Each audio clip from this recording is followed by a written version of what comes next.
Hi good morning. അപ്പോൾ നമ്മുടെ ഇന്നത്തെ കറി കാണാൻ എങ്ങനെയുണ്ട്? നല്ല ഭംഗിയില്ലേ? അതുപോലെ തന്നെ കഴിക്കാൻ നല്ല ടേസ്റ്റാണ് കേട്ടോ. നമ്മുടെ കറി എന്താണെന്ന് വെച്ചിട്ടുണ്ടെങ്കിൽ നമ്മുടെ ഉണക്കമീൻ തേങ്ങ അരച്ച് വെച്ച കറിയാണ്. അപ്പോൾ നിങ്ങൾ ഇങ്ങനെ ഉണക്കമീൻ കറി ഉണ്ടാക്കിയിട്ടില്ലെങ്കിൽ ഉറപ്പായിട്ടും ഒന്ന് ട്രൈ ചെയ്യൂ. വളരെ എളുപ്പമാണ് തയ്യാറാക്കാൻ, അതുപോലെ നല്ല ടേസ്റ്റുമാണ് കഴിക്കാൻ. കുടംപുളിയൊക്കെ ഇട്ട് ഉണക്കമീൻ ഒന്ന് തേങ്ങ അരച്ച് വയ്ക്കും. അപ്പോൾ നമുക്ക് നമ്മുടെ ട്രോളിംഗ് നിരോധനമൊക്കെയാണ്, മീൻ കിട്ടാൻ ബുദ്ധിമുട്ടുള്ള സമയമാണ്. അപ്പോൾ മീൻ കിട്ടാൻ ബുദ്ധിമുട്ടാണെന്നുണ്ടെങ്കിൽ അപ്പോൾ നമുക്ക് മീൻ കിട്ടാൻ ബുദ്ധിമുട്ടുള്ള സമയത്ത് എളുപ്പത്തിൽ തയ്യാറാക്കാൻ പറ്റിയ റെസിപ്പികൾ എല്ലാവർക്കും ആവശ്യമായിരിക്കും അല്ലേ? അപ്പോൾ എന്തായാലും ട്രൈ ചെയ്ത് നോക്കൂ, ഉറപ്പായിട്ട് ഇഷ്ടപ്പെടും. നമുക്ക് എങ്ങനെയാണ് നമ്മുടെ ഈ ഒരു മീൻ കറി തയ്യാറാക്കുന്നത് നോക്കാം. നമുക്ക് നമ്മുടെ ഇൻഗ്രീഡിയൻസ് നോക്കാം. ഞാനിപ്പോൾ ഒരു 50 ഗ്രാം ഉണക്കമീൻ എടുത്തിട്ടുണ്ട്. അതിലേക്കായിട്ട് 1/2 കപ്പ് തേങ്ങ ചിരവിയതെടുത്തിട്ടുണ്ട്, 1 പീസ് കുടംപുളി എടുത്തിട്ടുണ്ട്, 4 പച്ചമുളക് എടുത്തിട്ടുണ്ട്, 1 പീസ് ഇഞ്ചി എടുത്തിട്ടുണ്ട്. അപ്പോൾ നമ്മൾ ഈ ഉണക്കമീനിലേക്ക് നേന്ത്രക്കായോ ചേമ്പോ ചേർക്കുകയാണെന്നുണ്ടെങ്കിൽ 2 പീസ് കുടംപുളി എടുക്കുക കേട്ടോ. ഞാനിപ്പോൾ ഉണക്കമീൻ മാത്രം കറി ഉണ്ടാക്കുന്നതുകൊണ്ടാണ് 1 പീസ് കുടംപുളി എടുത്തത്. ഇതിലേക്ക് കഷ്ണങ്ങൾ ചേർത്തിട്ടാണ് നമ്മൾ കറി ഉണ്ടാക്കുന്നതെന്നുണ്ടെങ്കിൽ 2 പീസ് കുടംപുളി എടുക്കുക. അപ്പോൾ ആദ്യം നമുക്ക് ഇതൊന്ന് വേവിക്കാൻ വെക്കാം, അതിനുശേഷം നമ്മുടെ അരപ്പ് തയ്യാറാക്കാം. അപ്പോൾ ഇതിലേക്ക് വെളുത്തുള്ളി ഒന്നും ചേർക്കരുത്. വെളുത്തുള്ളി ചേർത്തിട്ട് ഉണക്കമീൻ കറി ഉണ്ടാക്കുകയാണെങ്കിൽ നമുക്ക് കഴിക്കാൻ അത്ര സുഖം ഉണ്ടാവില്ല. വെളുത്തുള്ളി ചേർക്കാതെ കറി ഉണ്ടാക്കുമ്പോഴാണ് ടേസ്റ്റ്. പിന്നെ വറവിടാനായിട്ട് ഉള്ളി വേണം. അപ്പോൾ ആദ്യം നമുക്ക് ഉണക്കമീനും കുടംപുളിയും ഒക്കെ ചേർത്തിട്ടൊന്ന് വേവിക്കാൻ വെക്കാം. അപ്പോൾ ഞാനിപ്പോൾ ഒരു പാൻ എടുത്തിട്ടുണ്ട്. പാനിലേക്ക് നമ്മൾ കഴുകി വെള്ളത്തിലിട്ട് വെച്ചിരുന്ന ഉണക്കമീൻ ഒരു 2-3 മണിക്കൂറെങ്കിലും നമ്മൾ വെള്ളത്തിലിട്ട് വെക്കാം കേട്ടോ. ഏത് ഉണക്കമീനാണ് എടുക്കുന്നതെങ്കിലും വെള്ളത്തിലിട്ട് വെക്കണം, ഇല്ലെങ്കിൽ അതിൻ്റെ ഉപ്പ് പോവില്ല. ഉപ്പ് പോയില്ലെങ്കിൽ നമുക്ക് കറി കഴിക്കാൻ ബുദ്ധിമുട്ടായിരിക്കും. അപ്പോൾ ഞാൻ ഇത്രയും മീൻ എടുത്തിട്ടുള്ളൂ. നിങ്ങൾക്ക് ഏത് മീൻ എടുക്കുകയാണെങ്കിലും ഒരു 2-3 മണിക്കൂർ വെള്ളത്തിലിട്ട് വയ്ക്കുക. അതുപോലെ തന്നെ ഞാനിപ്പോൾ കുടംപുളിയും എടുത്തിട്ടുണ്ട്. കുടംപുളിയും നമ്മളിപ്പോൾ പാനിലേക്ക് ഇട്ടു. ഇനി നമ്മുടെ പച്ചമുളക് ഒന്ന് സ്പ്ലിറ്റ് ചെയ്ത് ഇതുപോലെ ഇട്ട് കൊടുക്കാം. ഇത് 2 രീതിയിൽ കറി വയ്ക്കാം കേട്ടോ. മുളക് അരച്ച് മല്ലിയൊക്കെ അരച്ചിട്ട് നമുക്ക് കറി ഉണ്ടാക്കാം, അതുപോലെ ഞാനിപ്പോൾ ഉണ്ടാക്കുന്ന രീതിയിലും ഉണ്ടാക്കാം. കൂടുതൽ ടേസ്റ്റ് ഈ ഒരു രീതിയിൽ കറി ഉണ്ടാക്കുമ്പോഴാണ്. ഉണക്കമീൻ കറി ഉണ്ടാക്കുമ്പോൾ ഇതുപോലെ ഉണ്ടാക്കുമ്പോഴാണ് ടേസ്റ്റ്. അപ്പോൾ നമ്മളിതിലേക്ക് മുളക് പൊടിയൊന്നും ചേർക്കില്ല, പച്ചമുളകിൻ്റെ എരിവ് മാത്രമേ ഉണ്ടാവുള്ളൂ. ഇനി നമുക്കിതിലേക്ക് ഒരു 1/2 ടീസ്പൂൺ മഞ്ഞൾപ്പൊടി ചേർത്ത് കൊടുക്കാം. പിന്നെ നമ്മുടെ ആവശ്യത്തിന് വെള്ളം, മീൻ വേവാൻ ആവശ്യത്തിന് വെള്ളം. ഉണക്കമീൻ ആയതുകൊണ്ട് ഒരുപാട് വേവ് ഉണ്ടാവില്ല. ഞാനൊരു 3/4 കപ്പ് വെള്ളം ചേർത്തിട്ടാണ് വേവിക്കുന്നത്. ഇനി ഇതൊന്ന് കുക്കായി വരട്ടെ. ഈ സമയത്ത് നമുക്ക് നമ്മുടെ അരപ്പ് റെഡിയാക്കി എടുക്കാം.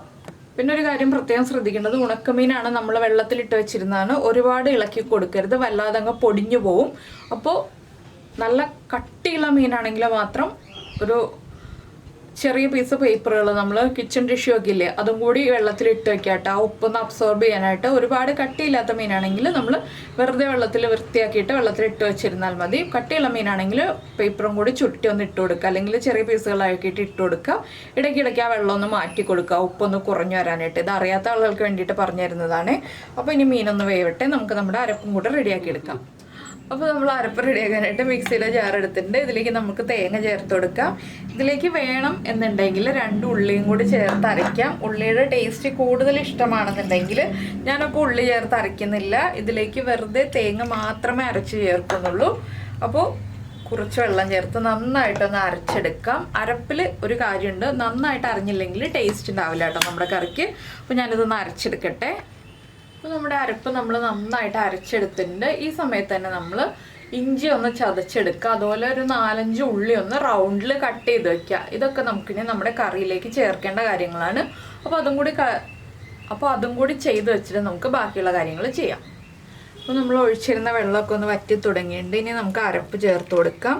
അരപ്പ് ചേർക്കുമ്പോൾ ഒരുപാട് വെള്ളം ചേർക്കരുത് കേട്ടോ. എന്താണെന്ന് വെച്ചാൽ നമ്മുടെ ഉണക്കമീൻ കറിയിൽ ഒരുപാട് വെള്ളം ചേർത്ത് ഗ്രേവി ആക്കി എടുക്കരുത്. കുറച്ച് കുറുകിയിരിക്കുന്ന ഗ്രേവിയാണ് നല്ലത്. അതുപോലെ തന്നെ അരപ്പ് ചേർത്തിട്ട് നന്നായിട്ടൊന്ന് ഇളക്കി മിക്സ് ചെയ്യുന്നതിന് മുൻപേ തന്നെ നമുക്ക് നമ്മൾ ചതച്ച് വെച്ചിരിക്കുന്ന ഇഞ്ചിയും കൂടി ചേർത്ത് കൊടുക്കാം. ഇനി ഒന്ന് ചെറിയ ഫ്ലെയിമിൽ വെച്ചിട്ട്, ലോ ഫ്ലെയിമിൽ വെച്ചിട്ട് ഇളക്കി മിക്സ് ചെയ്യുക. ഉണക്കമീൻ ഞാൻ ഇളക്കി കൊടുത്തിട്ടില്ലായിരുന്നു, ഞാനിങ്ങനെ പാൻ ചുറ്റിച്ചാണ് കൊടുത്തിരുന്നത്. ഉണക്കമീൻ പൊടിയാതിരിക്കാനായിട്ട് പാൻ ചുറ്റിച്ചാണ് കൊടുത്തിരുന്നത്. ഇനി ഒന്ന് ചെറുതായിട്ട് ഇളക്കി മിക്സ് ചെയ്തിട്ട് നന്നായിട്ടൊന്ന് ചൂടായി വരണം. അപ്പോൾ നമ്മൾ ഉപ്പ് ചേർത്തിട്ടില്ല. എന്താണെന്ന് വെച്ചാൽ ഉപ്പ് ഉണക്കമീനിലുള്ളതാണ്. നമ്മുടെ അരപ്പും കൂടി ചേർത്ത് കഴിഞ്ഞിട്ട് ഉപ്പ് ആവശ്യമാണെങ്കിൽ മാത്രം ചേർത്ത് കൊടുക്കുക കേട്ടോ. ഉപ്പ് ചിലപ്പോഴേ ആവശ്യം വരുള്ളൂ, ചിലപ്പോഴേ നന്നായിട്ട് മീനിൽ നിന്ന് ഉപ്പ് പോയിട്ടുണ്ടാവുള്ളൂ. ചില മീനിൽ ഉപ്പ് ഇരിക്കുന്നുണ്ടാവും. അതുകൊണ്ട് തന്നെ നമ്മൾ അരപ്പ് ചേർത്തൊന്ന് നന്നായി ചൂടായി വരുമ്പോൾ ഉപ്പ് ചെക്ക് ചെയ്യുക. ഉപ്പ് കുറവാണെങ്കിൽ മാത്രം ഉപ്പ് ചേർത്ത് കൊടുക്കുക. ആ മീനിൻ്റെ ഉപ്പൊക്കെ അരപ്പിലേക്ക് ഒന്ന് പിടിച്ചു വരുമ്പോൾ നമ്മൾ ചെക്ക് ചെയ്യുക. അതിനുശേഷം ആവശ്യമാണെങ്കിൽ മാത്രം ഉപ്പ് ചേർക്കുക. പിന്നെ ഇതിൽ ചിലപ്പോൾ നമുക്ക് കട്ടിയുള്ള മീനാണെങ്കിൽ, ഇപ്പോൾ ഇത്രയും കട്ടിയുള്ള മീനൊക്കെ ആണെങ്കിൽ നമുക്ക് മല്ലിപ്പൊടി ചേർക്കേണ്ട ആവശ്യമില്ല അരപ്പിലേക്ക്. കട്ടിയുള്ള മീനാണെങ്കിൽ മാത്രം ഒരു 1/2 ടീസ്പൂൺ മല്ലിപ്പൊടിയും കൂടി ചേർത്ത് അരപ്പ് തയ്യാറാക്കാം. അപ്പോൾ അത് കട്ടിയുള്ള മീനാണെങ്കിൽ, നമ്മുടെ നെത്തോലി പോലെയുള്ള മീനൊന്നും ഇങ്ങനെയുള്ള കറികൾ ഉണ്ടാക്കാൻ ഉപയോഗിക്കരുത്. അതുപോലെ ചെറിയ മീനുകൾ ഒഴിവാക്കുക. കുറച്ചുകൂടി തിക്നെസ് ഉള്ള മീനുകളാണ് ഇതുപോലെയുള്ള ഉണക്കമീൻ കറികൾ ഉണ്ടാക്കാൻ നല്ലത്. അപ്പോൾ നിങ്ങൾ കുറച്ച് തിക്നെസ് ഉള്ള മീൻ ഉപയോഗിച്ച് ഇതുപോലെ കറി ഉണ്ടാക്കി നോക്കൂ. എന്തായാലും ചോറിൻ്റെ കൂടെ വളരെ നല്ല കോമ്പിനേഷനാണ്. അപ്പോൾ തിക്നെസ് ഉള്ള മീൻ, അധികം തിക്നെസ് ഉള്ള മീനാണെങ്കിൽ കുറച്ച് 1/2 ടീസ്പൂൺ മല്ലിപ്പൊടിയും കൂടി ചേർത്തിട്ട് അരപ്പ് റെഡിയാക്കൂ. അപ്പോൾ അരപ്പ് തിളച്ച് പോകരുത് കേട്ടോ, അത് ശ്രദ്ധിക്കുക. ഒന്ന് ചൂടായി വരുമ്പോൾ നമുക്കിതിലേക്ക് വറവ് ചേർത്തെടുക്കാം. ഉപ്പ് ചെക്ക് ചെയ്തിട്ട് ഉപ്പ് ആവശ്യമാണെങ്കിൽ മാത്രം ചേർത്ത് കൊടുക്കുക. ആദ്യമേ ഉപ്പ് ചേർത്ത് വേവിക്കരുത്, അത് പ്രത്യേകം ശ്രദ്ധിക്കുക. പിന്നെ ഒരുപാട് മുള്ളുള്ള മീൻ നമുക്കിതുപോലെ കറി ഉണ്ടാക്കാൻ ഉപയോഗിക്കാതിരിക്കുകയാണ് നല്ലത്. അപ്പോൾ എന്തായാലും കറി ഒന്ന് ചെറിയ ബബിൾസ്, സൈഡിൽ ചെറുതായിട്ടൊന്ന് ബബിൾസ് വരുമ്പോൾ തന്നെ നമുക്ക് മാറ്റി വയ്ക്കാം. പിന്നെ പാൻ്റെ ചൂടിലിരുന്നിട്ട് കറി റെഡി ആയിക്കോളും. ആ പാൻ്റെ ചൂടിലിരുന്നിട്ട് തന്നെ നന്നായിട്ട് ചൂടായി വന്നോളും അരപ്പ്. അതുവരെ നമ്മൾ 1-1.5 മിനിറ്റ് ഒന്ന് വെയിറ്റ് ചെയ്യുക, അത്രയും മതി കേട്ടോ. ഒന്ന് ചൂടായി വരട്ടെ, അതുവരെ ഞാനൊന്ന് പതുക്കെ ഇളക്കി കൊടുക്കട്ടെ. സൈഡ് മാത്രമേ ഇളക്കി കൊടുക്കുന്നുള്ളൂ, നടുഭാഗം ഇളക്കി കൊടുക്കുന്നില്ല. എന്താണെന്ന് വെച്ചാൽ നമ്മുടെ മീൻ പൊടിഞ്ഞു പോകരുത്, അതുകൊണ്ടാണ് ഞാൻ സൈഡ് മാത്രം ഇളക്കി കൊടുക്കുന്നത്. ഇപ്പോൾ ചെറിയ ബബിൾസ് വന്ന് തുടങ്ങുന്നുണ്ട്, ഇവിടെയൊക്കെ ചെറിയ ബബിൾസ് വന്ന് തുടങ്ങുന്നുണ്ട്. ഞാൻ മാറ്റി വയ്ക്കുകയാണ്, വേറെ പാൻ വയ്ക്കാൻ പോവാണ്. പാനിലേക്ക് നമുക്ക് വെളിച്ചെണ്ണ ഒഴിച്ചു കൊടുക്കാം. വെളിച്ചെണ്ണ ഒന്ന് ചൂടാകുമ്പോൾ നമുക്ക് ബാക്കിയുള്ള കാര്യങ്ങൾ ചേർക്കാം. അപ്പോൾ നമ്മുടെ വെളിച്ചെണ്ണ ഒന്ന് ചൂടായി വന്നിട്ടുണ്ട്. നമുക്കിതിലേക്ക് കടുക് ചേർത്ത് കൊടുക്കാം. ഒരു 1/2 ടീസ്പൂൺ കടുക്. കടുകൊന്ന് പൊട്ടി തുടങ്ങുമ്പോൾ നമുക്കൊരു 2 പിഞ്ച് ഉലുവയും കൂടി ചേർത്ത് കൊടുക്കാം. ഉണക്കമീനാകുമ്പോൾ ഉലുവ ചേർത്താലാണ് ടേസ്റ്റ് ഉണ്ടാവുക. ഉലുവയും കൂടി പൊട്ടി വരട്ടെ. ഉലുവയും പൊട്ടി കഴിയുമ്പോൾ നമ്മൾ റൗണ്ടിൽ കട്ട് ചെയ്ത് വെച്ചിരിക്കുന്ന ഉള്ളി ചേർത്ത് കൊടുക്കുക. ഈ ഉള്ളി ഒന്ന് ബ്രൗൺ കളറായി വരട്ടെ. ഉള്ളി ഒന്ന് ബ്രൗൺ കളറായി തുടങ്ങുമ്പോൾ നമ്മുടെ കറി ഒരു മഞ്ഞ കളറാണല്ലോ, അപ്പോൾ അതിനൊരു ഭംഗി ഉണ്ടാവാൻ വേണ്ടിയിട്ടും ടേസ്റ്റ് ഉണ്ടാവാൻ വേണ്ടിയിട്ടും നമുക്കൊരു 2 വറ്റൽമുളകും കൂടി ചേർത്ത് കൊടുക്കാം കേട്ടോ.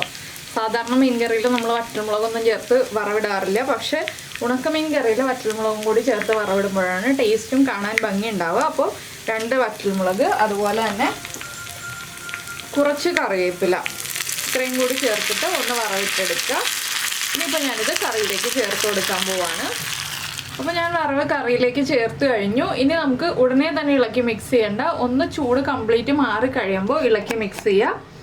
അതിനുശേഷം നമുക്ക് ചൂട് കംപ്ലീറ്റ് മാറി കഴിയുമ്പോൾ ചോറിൻ്റെ കൂടെ ചേർത്ത് കഴിക്കാം. എന്താണെന്ന് വെച്ചാൽ ചൂടോടുകൂടി ഈ ഒരു കറി ചോറിൻ്റെ കൂടെ ചേർത്ത് കഴിച്ചിട്ടുണ്ടെങ്കിൽ ടേസ്റ്റ് ഉണ്ടാവില്ല. ചൂട് കംപ്ലീറ്റ് മാറി കഴിയുമ്പോഴാണ് നമ്മുടെ ഈ ഒരു നാടൻ കറികളൊക്കെ ചോറിൻ്റെ കൂടെ ചേർത്ത് കഴിച്ചിട്ടുണ്ടെങ്കിൽ ടേസ്റ്റ് ഉണ്ടാവുക. അപ്പോൾ ഇതുപോലെ തന്നെ വയ്ക്കുക. ചൂട് കംപ്ലീറ്റ് മാറി കഴിഞ്ഞിട്ട് ഇളക്കി മിക്സ് ചെയ്തിട്ട്, നിങ്ങൾ നന്നായിട്ട് ഇളക്കരുത് കേട്ടോ, അപ്പോൾ അതൊക്കെ ഒന്ന് ഇളക്കി മിക്സ് ചെയ്തിട്ട് ചോറിൻ്റെ കൂടെ ചേർത്ത് കഴിക്കുക. അതിനുശേഷം നിങ്ങളുടെ അഭിപ്രായങ്ങളൊക്കെ നമ്മുടെ വീഡിയോയുടെ താഴെ ഒന്ന് കമൻറ്റ് ചെയ്യുക. ഇതുപോലെ ജസ്റ്റ് ഒന്ന് മിക്സ് ചെയ്ത് കൊടുക്കാം. ഇപ്പോൾ ജസ്റ്റ് ഫോട്ടോ എടുക്കാൻ വേണ്ടിയിട്ടാണ് ഞാനിപ്പോൾ ഇങ്ങനെ ഒന്ന് ഇളക്കി മിക്സ് ചെയ്യുന്നത് കേട്ടോ. നിങ്ങളപ്പോൾ ഇളക്കി മിക്സ് ചെയ്യരുത്, അത് പ്രത്യേകം ശ്രദ്ധിക്കണം. ചൂട് മാറിയിട്ട് മാത്രം ഇളക്കി മിക്സ് ചെയ്യുക. അപ്പോൾ നിങ്ങളുടെ അഭിപ്രായങ്ങളൊക്കെ വീഡിയോയുടെ താഴെ കമൻറ്റ് ചെയ്യുമല്ലോ, വീഡിയോ ഇഷ്ടമായോ ഇല്ലയോ എന്നുള്ളതൊക്കെ. അതുപോലെ തന്നെ നിങ്ങളിങ്ങനെ കറി ഉണ്ടാക്കാറുണ്ടോ ഇല്ലയോ എന്നും കൂടി കമൻറ്റ് ചെയ്യണേ. പിന്നെ നിങ്ങൾക്ക് ഈ വീഡിയോ ഇഷ്ടമായോ ഇല്ലയോ എന്നുള്ളതൊന്ന് ലൈക്ക് ചെയ്യാനും കൂടി മറന്നു പോരുത്. ഇഷ്ടമായിട്ടുണ്ടെങ്കിൽ പിന്നെ നമ്മുടെ ചാനൽ ആദ്യമായിട്ട് കാണുകയാണെങ്കിൽ നമ്മുടെ വീഡിയോ പ്രസൻറ്റ് ചെയ്യുന്ന രീതിയൊക്കെ ഇഷ്ടമായി എന്നുണ്ടെങ്കിൽ നമ്മുടെ ചാനലൊന്ന് സബ്സ്ക്രൈബ് ചെയ്ത് സപ്പോർട്ട് ചെയ്യണേ. സബ്സ്ക്രൈബ് ചെയ്യുന്നതിന് ഈ വീഡിയോയുടെ താഴെയുള്ള റെഡ് സബ്സ്ക്രൈബ് ബട്ടൺ ഒന്ന് ക്ലിക്ക് ചെയ്യുക. അതിൻ്റെ റൈറ്റ് സൈഡിലുള്ള ബെല്ലൈക്കണും ക്ലിക്ക് ചെയ്യുക. അപ്പോൾ ഓൾ എന്ന് പറഞ്ഞിട്ടൊരു ഓപ്ഷൻ കാണാം. ആ ഓളും കൂടി പ്രസ് ചെയ്തിട്ടുണ്ടെങ്കിൽ ഞാൻ എപ്പോഴും വീഡിയോ അപ്ലോഡ് ചെയ്യുമ്പോൾ നിങ്ങൾക്ക് നോട്ടിഫിക്കേഷൻ വരും. അപ്പോൾ ഇതിൽ കഷ്ണങ്ങൾ ചേർത്ത് വേവിക്കുകയാണെങ്കിൽ ആ കഷ്ണങ്ങൾ കഴിക്കാൻ തന്നെ നല്ല പ്രത്യേക ടേസ്റ്റാണ് കേട്ടോ. അപ്പോൾ നിങ്ങൾ കഷ്ണങ്ങളും കൂടി ചേർത്തിട്ട് തയ്യാറാക്കുകയാണെങ്കിൽ ആ ഒരു കഷ്ണങ്ങൾ എടുത്ത് കഴിച്ചിട്ട് തന്നെ നല്ല സുഖമായിട്ട് നമുക്ക് ഊണ് കഴിക്കാം. അപ്പോൾ എന്തായാലും നമുക്ക് നമ്മുടെ അടുത്ത റെസിപ്പിയുമായിട്ട് വീണ്ടും കാണാം.